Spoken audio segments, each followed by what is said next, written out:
Good morning, everybody. Well, when I was invited to do the keynote today, having been to this event many times before, and in common with other, shall we say, EDA-oriented environments, I wonder, what does a software engineer do in this context? Because we still live in a world which has got hardware and software as two separate disciplines. We look at them very separately, and I, in fact, because I work for Mentor Graphics, I'm in a world surrounded by hardware designers and have to realize that I sometimes speak a different language. And so I thought I'd focus on exactly that area and take a look at the languages that are used in the world of embedded systems. So, here's my little agenda. Let's take a look at the introductory matters. First of all, I'm an embedded software specialist. That's what I do. So when you guys are talking about IP blocks and so forth, you move very rapidly away from a vocabulary that I understand. Obviously, understanding it at a high level, but the detailed stuff that lots of you guys are experts in is a complete mystery to me. However, when it comes to embedded software and programming, I've been doing it for a while. I've been programming in general since I was a teenager, and that's a very long time ago. A lot of that programming, certainly all of my adult life, has been embedded and real-time. I'm actually fascinated with languages generally, both spoken languages.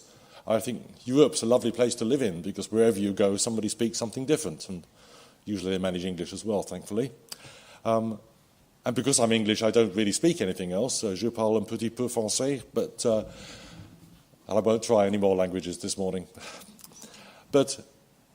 So the whole idea of communication and languages fascinates me, and therefore, by extension, into programming languages.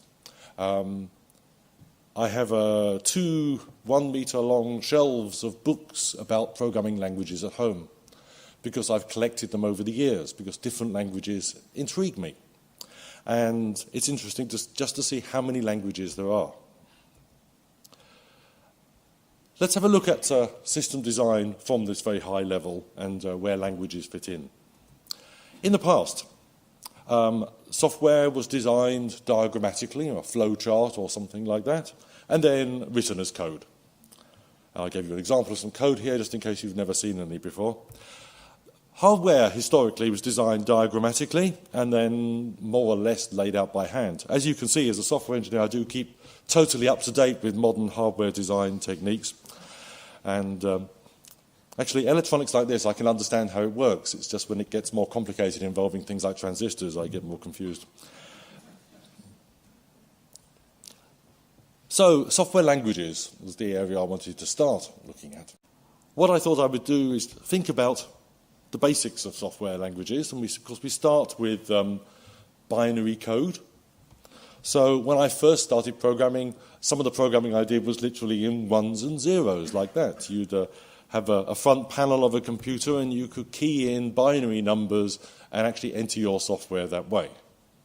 I believe we have moved on from that, although I did discover you can get a simulator written in Java of, this is a PDP-8 computer, if anybody's as old as me might remember them. And this simulator works just like a real computer. You can click the switches on the screen of your multi-core PC that you're actually running the software on nowadays. It's quite interesting from a historical perspective. Assembly language was an easier step forward, and when I first learned how to write assembly language, I thought, well, this is the life. Life is so much simpler than messing around with binary. But there was more to come. So I made this big list I wanted to have. So this was the title I put on my slide, and I then started to think about populating it with programming languages. So what I did in the end was simply put all the languages that I could think of that I had had some involvement with over the years. So this is a somewhat random selection of languages. You'll probably see some here that are recognized, and enable me to analyze which languages are relevant in the embedded world. So first of all, which languages were designed for embedded? Not very many. Something we always forget, and it was mentioned earlier this morning. In the first presentation we saw, there was a comment there is a shortage of developers. There's lots of software engineers in the world, but most of them are messing around with PCs and databases and things. Embedded development is a minority activity, actually. An embedded software engineer is probably I would guess at maybe 1 in 1,000, maybe 1 in 10,000 developers. I'm just guessing at those numbers. Certainly there are many software engineers in the world, but relatively few of them know about embedded. Hence there are relatively few languages targeted, designed for embedded programming. And this is just some examples. Of these, the only one I've used extensively is Forth, which is somewhat anachronistic now, but the others may look familiar to you. If we expand the list to actually add in the other languages that are or have been used for embedded programming, we get into more familiar territory. So I've added Pascal, which is more or less passé now. See, I can use French as well. C, Java, and C++ are the ones that stand out from the crowd on this chart now as being languages which were not designed for embedded, really, but are used very widely. And there are some others I can fill in on here which are used in the more periphery areas of embedded software. So we're now building up a map here of quite a lot of language activity for embedded software. So I'm going to spend a few moments, literally a few moments, because we're already running late this morning, and I'm going to try and improve that situation a little bit, by just saying a few words about each of these languages. And we'll start with C. Everybody's heard of C. Where did it come from? Well, here's a little flow chart.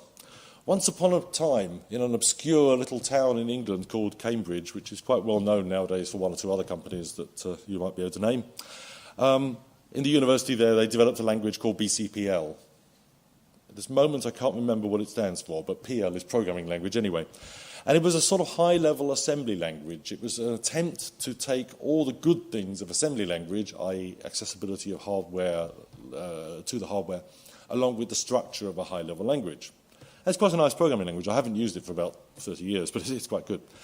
That was then adopted by some guys in the States, and they developed a language called B.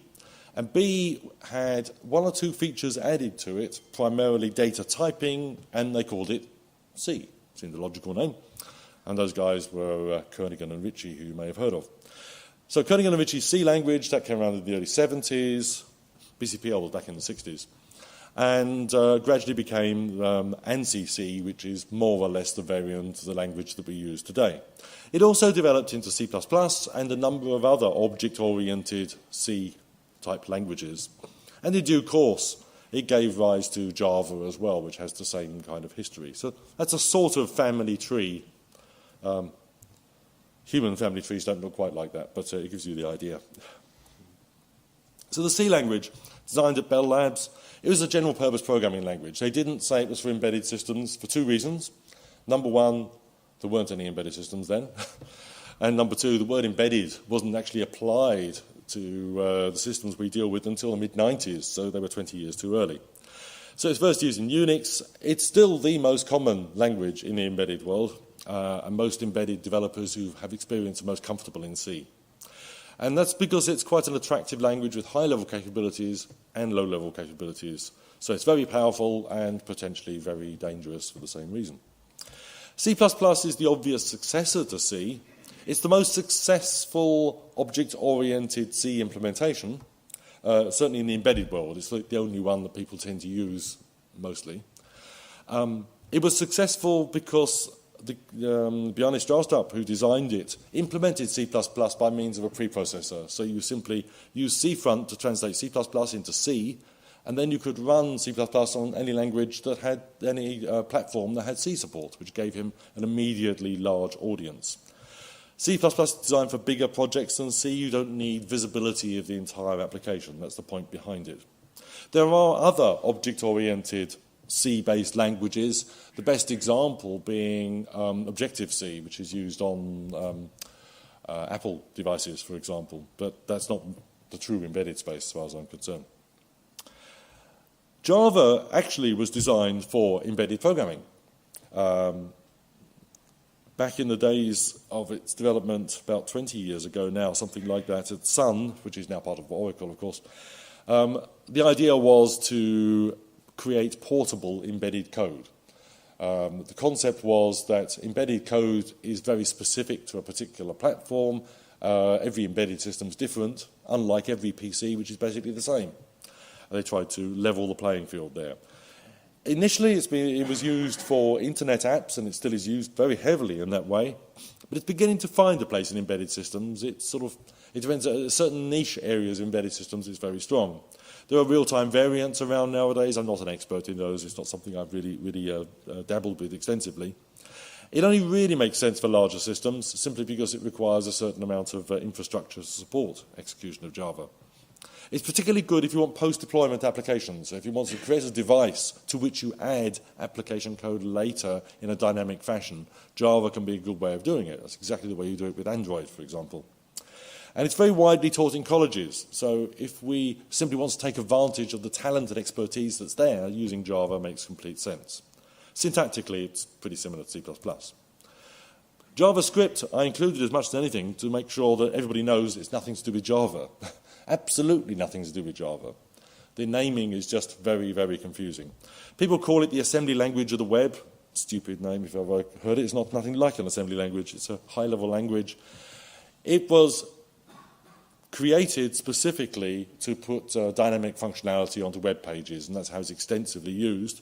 But it's also beginning to be used for certain handheld embedded devices to create application-level code, essentially, because they're working in what amounts to a browser.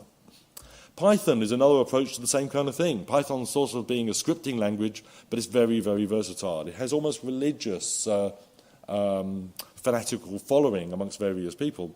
It's an interpreted language. It executes byte codes using a virtual machine, just like Java. It has a very minimalist philosophy, and I like simple things, therefore I do see the appeal of this. And you can do a lot with it, because there's a very wide range of libraries. I did some research recently into which programming languages were used in the embedded space. I polled various people and collected the results together, and it was quite interesting because all the languages I expected popped up: C, C++, bit of Ada here and there. And 2 or 3 guys were using a language called Lua that I'd never heard of. Lua is Portuguese for moon, I believe, is where the name comes from. I've no idea why you call a language moon, but never mind. It's a scripting language. It's designed specifically for embedded applications, so it's very small, easily portable, and it's open source. So I've started dabbling with it just to find out what it can do. And essentially, it's extremely easy to use. You can download it off the web and get up and running and writing code in no time at all. Very, very simple syntax. And it's quite forgiving, because it's dynamically typed, which has certain advantages if you're a lazy programmer like me. So you might want to look at Lua. I think it could well become more important as time goes by. I thought I would include some comment about hardware definition languages in this brief talk, simply because of the completeness of encompassing the languages of embedded systems. Dangerous territory, because I'm far from being an expert. I did do a 2-day course on VHDL once, so I'm officially a hardware design expert. The hardware definition languages largely are Verilog and VHDL. Verilog is broadly based on C language syntax. VHDL is based on Ada. And there are some others around, largely based on the C language. If we do a comparison somewhat of HDLs versus software programming languages, it's kind of interesting, because I often heard it said, well, surely if you're programming in a language, that means software guys could design hardware now. It does kind of look like that. That's why I went on the VHDL course, to find out if I could design hardware. And that was a bit of a shock to the system, because I realized it just wasn't quite the same. And to give you a very, very simplistic example, and I'm sure many of you understand these facts entirely, I wanted to give you a compact way of explaining this to somebody who does think that software engineers can design hardware, is this code fragments here. So x equals y, a equals b. If I write that in software, a sequence of events occurs. The first sequence is y is written into x. The second thing in the sequence is b is written into a. That's how software works. However, if that was in Verilog, it will mean that at the same moment in time, a value is written from one register, or is moved from one register y into x, and from another register b into a, all at the same time, which would produce exactly the same result, of course, as doing them sequentially. So that's okay. It looks exactly like software and does almost indistinguishable things. But if we take the second fragment here, again in software, we copy the value y into x, then we take that resulting value x and we put it into z, or z if you prefer, then that's fine in software. In hardware, what happens? Well, the The current value in the Y register is copied into the X register, and the current value in the X register is copied into the Z register simultaneously, but the X register had an indeterminate value initially, so we can't rely on Z ending up with the value of Y, which we would do if it was software. So although they look fundamentally the same thing, they're quite different, and this is one of many aspects of HDLs that say superficially look similar, but I don't think hardware designers' jobs are in any danger realistically. Just a brief comment about system design. System-level design is now increasingly common, even if it's not ubiquitous. We heard in the last presentation about System C. It's primarily used for the verification process, but it gives us a way of describing a system. System C, I'd like somebody to explain to me why it's called System C when it's actually a set of C++ classes. There must be a reason for that. But as a humble software engineer, I've always found that slightly confusing. That seems to be our best bet at the moment, which is exactly what we saw, say, in the previous presentation, is the way forward from the virtual prototyping point of view. So I'm glad we're being consistent on that particular front. In the future, what's going to happen? Who knows? People are always saying programming is dying. For my entire career, people have been telling me that coding is going away and visual programming is the way forward. It's coming real soon now, as they say on the other side of the Atlantic. Hasn't happened yet. UML is the best bet. One possibility is XT-UML, which means you can create an application in UML, press a button, and it generates code for you. And you have a lot of control over how the compiler works. Interesting idea would be you could set it up so some of the code is C and some of the code is VHDL or Verilog, and hence design an entire system that way and by pressing buttons generate hardware or software. Nobody's actually done that yet in a comprehensive way, but that's a lot of work going on in that area. Maybe that is the way forward, and maybe that's where visual programming will come from as opposed to simply writing software. I'm running out of breath now because I've tried to catch up. If you'd like to contact me after today, here is my email address, although I will be around for the rest of today and be happy to chat with anybody. And as Gabriele commented, I do have a blog where I write about embedded software and really anything else that happens to be on my mind at the time. And there's the URL if you'd like to take a look. It's always nice to hear from people.